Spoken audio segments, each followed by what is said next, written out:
Now, here we are once more in Dr. Watson's study. And maybe we're not glad to get here.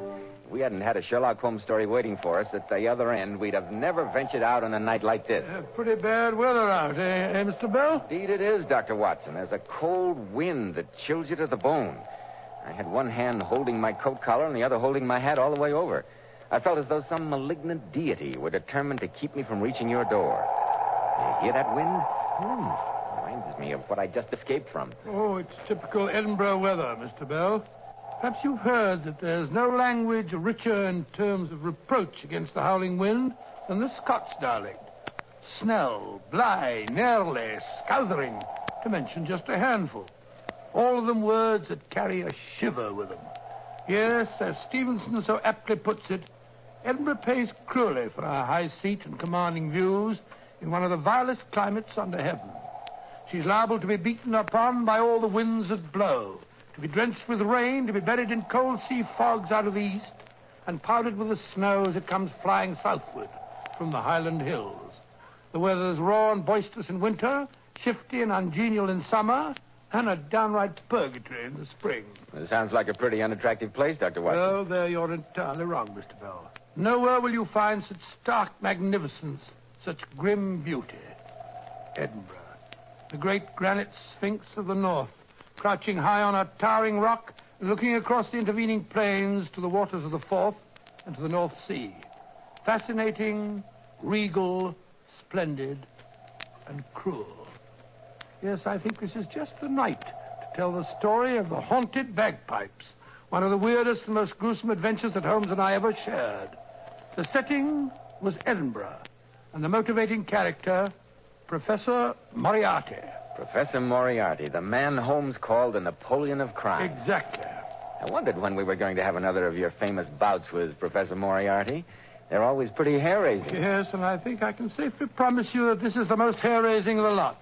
In fact, it's so unbelievably macabre and gruesome that I've never told it to any but to my closest friends, those who know that I'm a truthful man.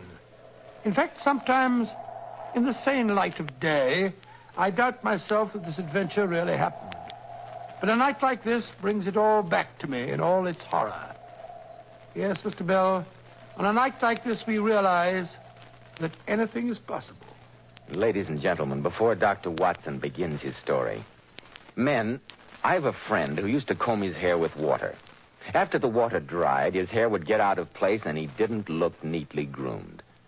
Well, I ran into him last Saturday and he said he'd heard me talking about Kreml hair tonic and decided to try it. You should see the big improvement Kreml made in his appearance. Why, he looked like a different man. You see, Kreml contains a special combination of hair grooming ingredients which is found in no other hair tonic. That's why it keeps every hair in place all day, just as you combed it in the morning. Kreml gives hair a healthy-looking luster, too. Yet it never leaves hair feeling greasy or dirty like some of those sticky preparations you want to wash right out. Kreml always feels and looks so clean on your hair and scalp. It always gives hair such a clean-cut, prosperous appearance. Why not try it? Spelled Kreml, Kreml Hair Tonic. Now, Dr. Watson, won't you please go on with the story? The shivers run up and down my spine in anticipation. Well, I certainly will.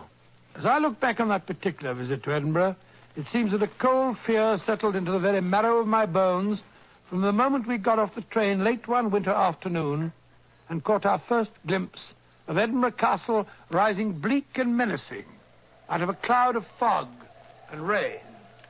There it is, Watson, in all its austere majesty, Edinburgh Castle. Nice, impressive pile of stone. Nice and grim. No grimmer than its history, Watson.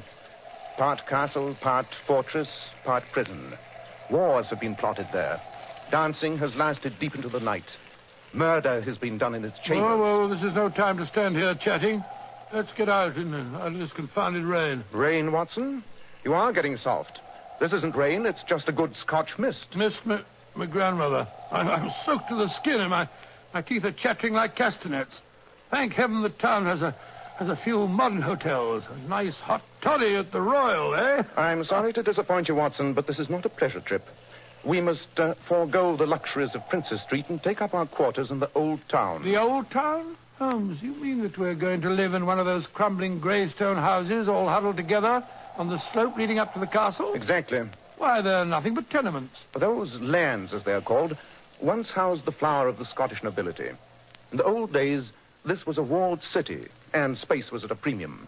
That is why those crazy buildings tower 8 and 10 stories into the air. Yes, but the days of the nobility are over. Those tenements are full of goodness knows what. True. What more suitable dwelling place could one imagine for our friend, Professor Moriarty? Professor Moriarty? Quite. You may have noticed, Watson, that London has been singularly free from crime during the last few months. And for a very good reason.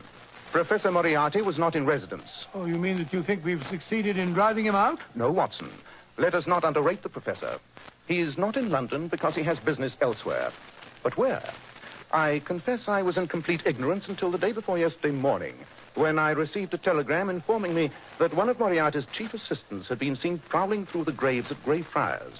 Then I remembered that Professor Moriarty has a particular reason for hating Edinburgh. He's not a man to forget his grudges, Watson. The question is, shall we be in time to prevent his revenge? But here, get into this cab before you catch pneumonia. Professor Moriarty in Edinburgh. Huh. I thought the place looked even more forbidding than usual. Oh, cabby, let us out in front of St. Giles. Aye.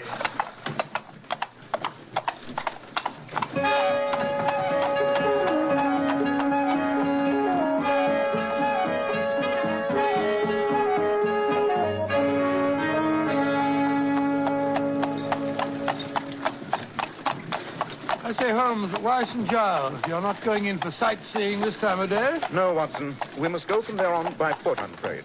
By foot in this weather? The gutters are fairly running with muddy water. No one asked you to walk in the gutters, Watson. Here you be. St. Giles. So it is. Come along, Watson. Good gracious me, this rain. I say, cabby, where's Hangman's Lane from here? Lush, you'll no be going there. Why not? It's where we hope to spend the night. 'Tis an unchancy spot, gentlemen. You'll no find me going up Hangman's Lane after dark. As bad as that, huh? I'll no stand here arguing with you. It's the first land back of the kirk, if you must go. Thanks. Here, drink to our health. Achone. There you stand, two fine, upstanding gentlemen, hale and hearty, with a black shadow of death looking over your shoulder. Ah, well, then I say I didn't warn you. Come along, Beatrice.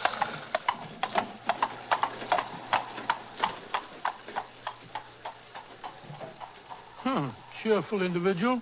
Holmes, what do you say? Let's go back and spend the night at a good hotel. We can't possibly find any lodgings in a place like Hangman's Lane. But we shall, Watson. We shall. They're expecting us. Come along. What do you mean, they're expecting us? I mean the owner of most of the tenements in Hangman's Lane has arranged that we should be taken care of. He's most anxious to have us inspect his property. Oh, very well, but I don't see what that has got to do with our search for Professor Moriarty. Whenever anything curious and inexplicable happens in the professor's neighborhood, the chances are he's mixed up in it. Ah, here's Hangman's Lane. Narrow, steep little byway, eh, Watson? I don't like it, Holmes. No lights in any of the windows. Usually these tall houses are overrun with inhabitants. Several families to a floor. Look, the buildings in this street look positively deserted. They are deserted, Watson. That's the most interesting part of it. Oh, really? One particular house hasn't been open for several hundred years. But during the last month, the rest of the tenements have been vacated, too.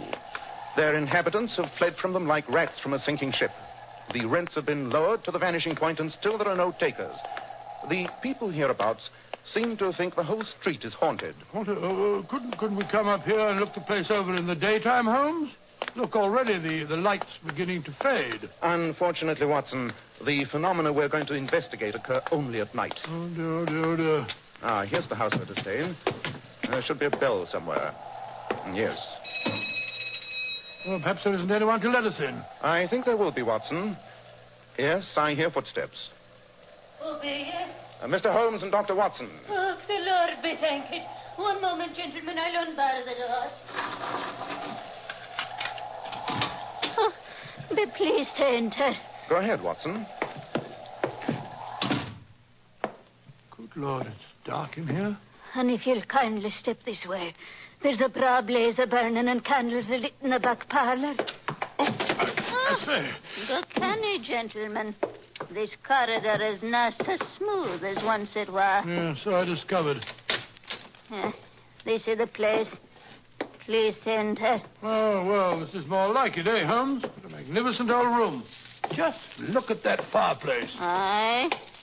For once a blithe bit, this old house. Full of lords and their ladies, they say. But here, gentlemen, will you be standing in front of the fire and drying your bricks? Not a bad idea. We're pretty wet, eh, Watson? Oh, wet. There's a brandy on the shell you're wanting away, Droppy. A tasty cockle pie in a pot. And no, you'll forgive me. I'm unshunk myself away. Going so soon? But we've just arrived. Oh, Mr. Holmes, I dare not stay after sundown. I'm late to let you alone, but I dare not stay. But in a fash yourself. I'll return them on early. But what is there to be afraid of? The neighbours. Neighbors? Aye, the neighbours in the old Hurley house t'other side of this wall. But no one has lived in that house next door for years. Not humans, no. No living man has crossed the doorstay in this 100 year. But there be others. Bogles. You can hear the rattle of their going and coming every night through the wall.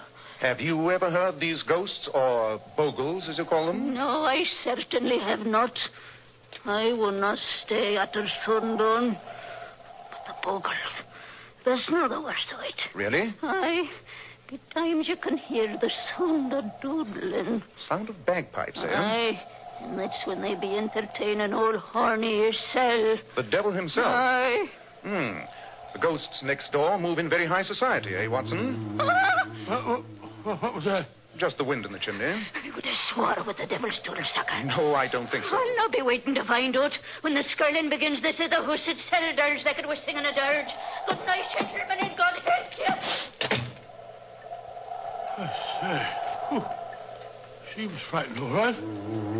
I wish that chimney would stop moaning. Those two legends, the house next door and the haunted bagpipes, they're famous Edinburgh superstitions. I'd like to hear more about them. Well, I've heard more than I want to already. Confound that chimney. That building next door is one of the so-called fatal houses. Fatal houses? Houses marked generations ago by the Great Plague. Discipline in the time of pestilence was sharp and sudden. The houses having the disease were marked by a large cross. No one dared enter or leave. Furniture was destroyed and houses sealed up. In those houses, of which one or two still remain, the plague is supposed to lie ambushed like a basilisk, ready to escape and spread sickness and death through the city once the doors are open. Oh, but that's ridiculous, Holmes, ridiculous. Germs can't sustain themselves like that. At least we've no medical evidence that they can. Wish we'd gone to an hotel. The other legend is not quite so gruesome. Well, I'm delighted to hear it. It's about a secret passage that is supposed to have existed in the time of Mary, Queen of Scots, between Edinburgh Castle and Holyrood Palace, which lies at the other end of town. About a century and a half ago, a piper made a bet that he could walk the length of it. He started at the castle, piping merrily. The crowds were able to follow him through the streets above by the sound of the skirling. Everything was going smoothly. They followed the sound down from the castle along the top of the hill. Just about here, the piping stopped suddenly in the middle of a note. And that was the last that was ever heard of the piper. Noxious gas, most probably. Some say the devil was so captivated by his playing that he carried him off to hell. Well, what of it? As long as he stays there and doesn't go about waking up the neighbors. But that's just what he has been doing for the last month or so. Oh, nonsense. It's just a noisy chimney like this one. Why should a ghost who's kept quiet for over 100 years suddenly decide to return and annoy people? That, my dear Watson, is what I'm anxious to find out. Holmes. Holmes, do you hear that? By Jove. Then it's more than just a superstition. Holmes, it's a piper. The devil's bagpiper.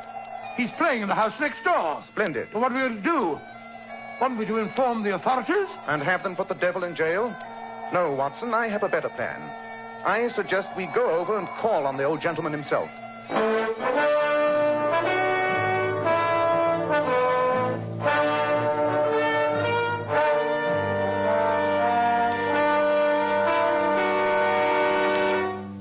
In just a moment, we'll find out what Sherlock Holmes discovers in the mysterious house next door.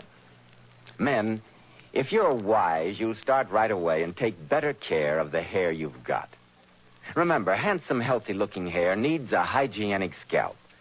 So why be content with just any hair dressing when you can enjoy the extra advantages of Kreml hair tonic? This highly specialized hair tonic goes in for modern, natural-looking hair grooming. It keeps hair perfectly groomed all day long, looking so neat and attractive, yet never gives hair that cheap, greasy, patent leather look.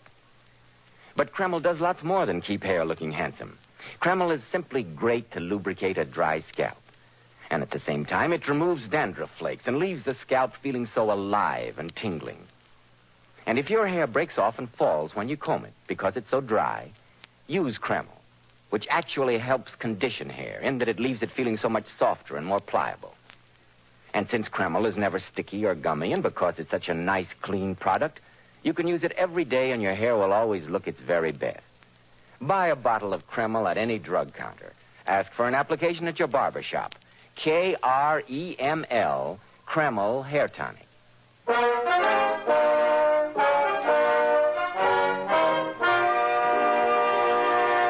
Now, Dr. Watson, what about the ghostly bagpiper? Did Holmes ever really... No, not so fast, Mr. Bell. Holmes insisted that we investigate the house next door at once. And I must admit that it was with some misgivings I followed him into the street. Come along, Watson. Oh, another little bit of local superstition I forgot to mention. They say that the corpses of people who died here of the plague sometimes come to life and wander about the house. Holmes, I wish you wouldn't talk like that. Oh, this sleet cutting into my face like a knife. Here's the doorway. Now find out if the key still works. Yes, it looks more like a crowbar than a key. I only hope the lock isn't too rusty. Won't budge. Thank heaven. Let's go back. Oh, give me that oil can. Perhaps a few drops of oil. There you are. Confound this lock. No good trying to break the door in. It's as solid as Gibraltar. A good deal more solid than the house itself, judging by that long crack over the archway up there. Yes, that is a crack. The building is settling, Watson. That crack... Hello, I've turned the key. Lock's decided to work. The door sticks now. Hinges rusty. Come on, Watson, get your back into it. It's moving, Holmes. Yes, so is that crack. Hurry, help me close the door before the archway falls on us. Isn't it quiet? Can't even hear the wind. Smells like a tomb. Yes, but there's something else. Something unhealthy.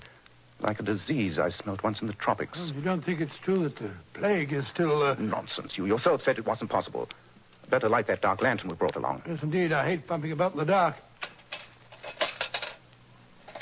I can't say that it's much more cheerful in the light. Look at those great dirty cobwebs. That old tapestry hanging in shreds. Yes, nothing has been moved since the plague first touched the house. Look there in that room. That old oak table set for a meal. One of the goblets overturned. Gives me the creeps up and down my spine. Nothing else of interest here. Let's get on to the next room. How hollow our footsteps sound. Yes. This must have been the living room of the house. Ashes of a bygone fire still on the hearth. Holmes. Look. There's some people seated in those chairs over there. Nonsense. Give me the lantern. By Jove, I think you're right. That smells stronger in here. We'll soon find out. Watson, hold the lantern. Holmes. It's a body. A naked body. A corpse, Watson. A cadaver. Holmes, don't touch it. For the love of heaven, don't touch it. Why, Watson? Can't you see? The swollen eyes, the froth at the mouth, the flesh turned black. I've never seen it before, but those are the symptoms, Holmes. That's the Black Plague. What? That's not possible. That's crazy. Here, look. Let me look at the other chairs. Yes, here an old man and here a woman. All victims of the Black Death. Holmes, these are the bodies of people who died in this house centuries ago of the plague. But they're not decayed. It's not possible. We must be going mad. Tell me quick, Watson. Did women do their hair with fringes at the time of the last plague? Fringes? Now I know that we're crazy. Quiet, Watson. Do you hear that? It's the devil coming with his piper. He's going to make him dance. The old woman was right. The house does vibrate to the sound of those pipes. He's coming, Holmes. He's coming.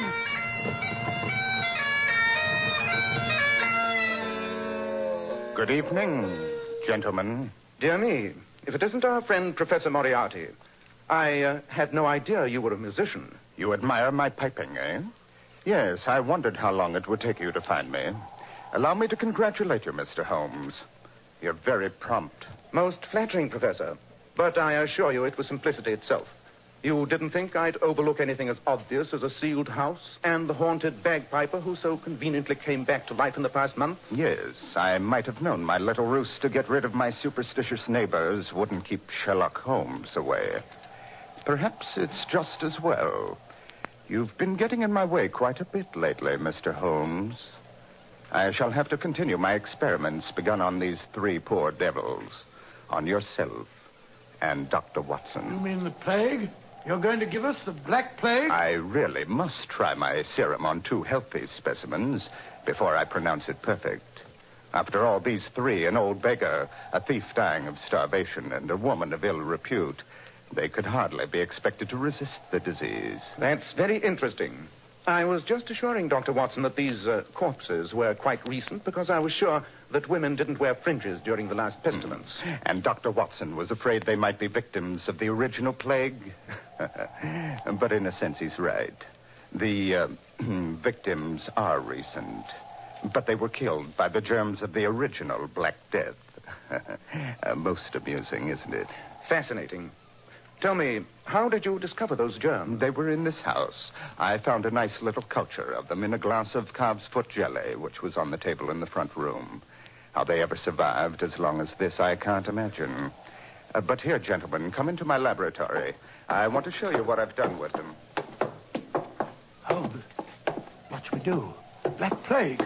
It's a terrible thing. The man's mad. Humor him, Watson. Humor him. Oh, yes, shall I? Here we are, gentlemen. Quite a nice modern little outlay for such an ancient house. Yes, it is an ancient house, Professor. But here, this little test tube.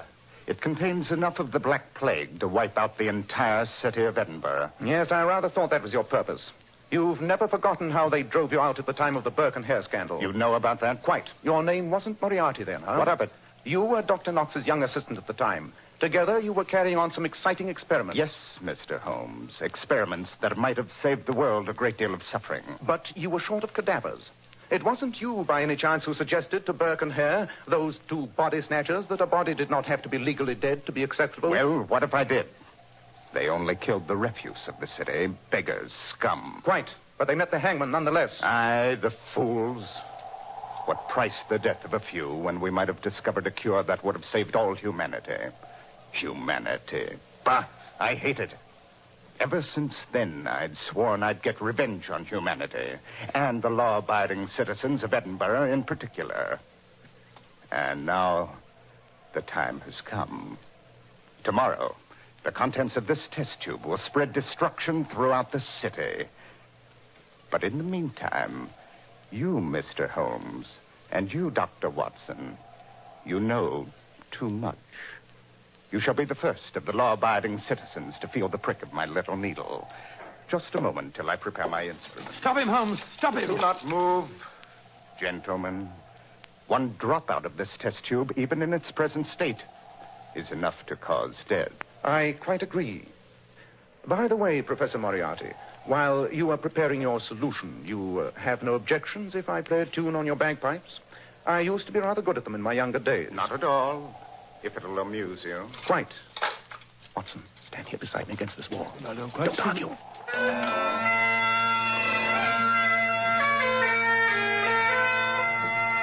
Holmes, the house.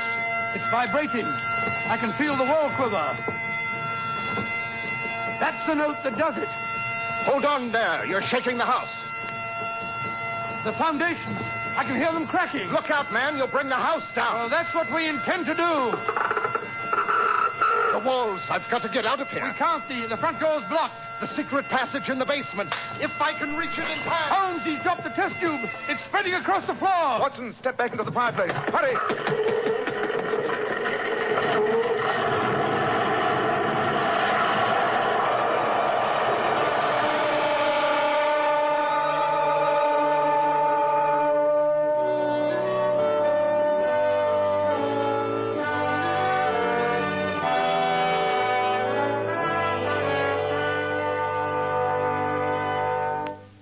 So, Mr. Bell, Holmes played that note on the bagpipes until the house crashed in upon itself. But, Dr. Watson, weren't you killed? Not quite, Mr. Bell. No. Holmes had deduced from that crack above the front door that the house was weak. And he also guessed which way it would fall if it did cave in. The wall that we were standing against and the fireplace alone were left standing. If you've seen any ruined castles, Mr. Bell, you'll notice how frequently that seems to happen. And Professor Moriarty, did he escape? Unfortunately, he did, Mr. Bell, through the secret passage in the basement which he had mentioned. But the Black Plague and those corpses, what did you do about that? We left them where they were. No use informing the authorities. They wouldn't have believed us, and besides, it would have been too dangerous to go poking about in the ruins.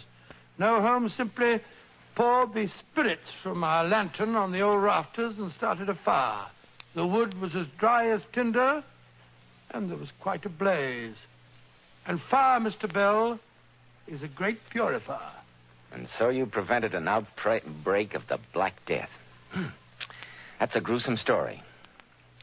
Ladies and gentlemen, Dr. Watson will return in just a moment to tell us something about the thrilling Sherlock Holmes mystery he has for us next Monday night. Ladies, those beautiful Powers models whose photographs you see in magazines always have to keep their hair shining bright with dazzling highlights. Now, here's how they do it. Powers models were among the very first to discover how Kreml shampoo brings out all the natural sparkling luster of each tiny strand of hair. How it keeps hair simply radiant for days. Yes, and those lovely Powers models told me that no other shampoo gives their hair more natural, glossy luster. It never dries the hair or makes it brittle. Well, that's because Kreml shampoo has such a beneficial oil base. It actually helps hair, and it keeps the hair from becoming dry. Then, ladies, why not take a tip from beauty-wise Powers models? See how easy it is to glamour bathe your hair to a vision of tantalizing beauty. Buy a bottle of Kreml shampoo at any drug counter. Kreml, Kreml shampoo. Now, Dr. Watson, what about next week? Well, now, let me see. I wonder. Next week, I think I'll tell you the story of an experience that Sherlock Holmes and I had with something I was convinced was an invention of the devil. I call it the adventure of the horseless carriage. Horseless carriage? You mean one of the early automobiles? One of the very earliest, Mr. Bell. Holmes was called in to protect the inventor and, in the end, had to solve the mystery of his murder.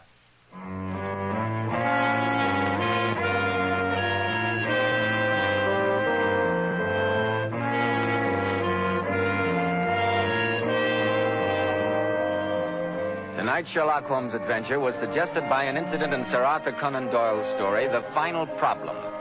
Nigel Bruce appeared by permission of California Pictures. Tom Conway through the courtesy of Eagle Lion Pictures. The Sherlock Holmes series is produced by Tom McKnight, with original music composed and conducted by Alex Steinert. This is Joseph Bell speaking for Kreml Hair Tonic and Kreml Shampoo, inviting you to be with us next week at this same time when Dr. Watson will tell us about the adventure of the horseless carriage.